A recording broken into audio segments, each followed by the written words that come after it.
अस्सलाम वालेकुम। मेरा नाम सैयद आबिद हुसैन है तो मैं छोटा जिहा कारोबार है समोसे पकौड़े का। तो मुश्किल हालात विच अपना टाइम पास करना। गैस महंगी है, अपना आलू बेसन हर चीज़ महंगी। ईद गुजरने के बाद होर ज़्यादा मुश्किल बन गई है। ये अल्लाह की मेहरबानी है जिहड़ा टाइम पिया मुश्किल नाल पास पिया होंदा है। घर के हालात बड़े, बच्चे ने त्रै, एक बड़ा बच्चा है वो अपना मौज वाला, बच्चे ने छोटे दो पढ़ते हैं। ये बड़ा मुश्किल टाइम है। घर का कमाने वाला मैं कल्ला ही हाँ। 20 समोसे या 25 समोसे बिकते हैं तो बड़ी मुश्किल है टाइम क्या गुजरता है।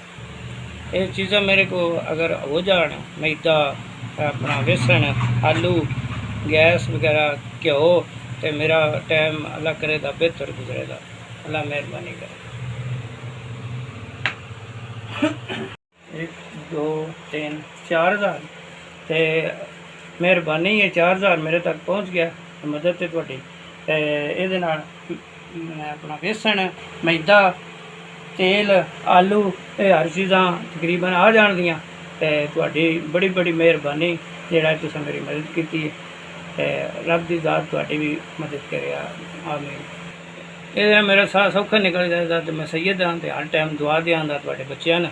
ते तुहानूं भी अल्लाह तुहानूं खुश रखे ते आबाद रखे।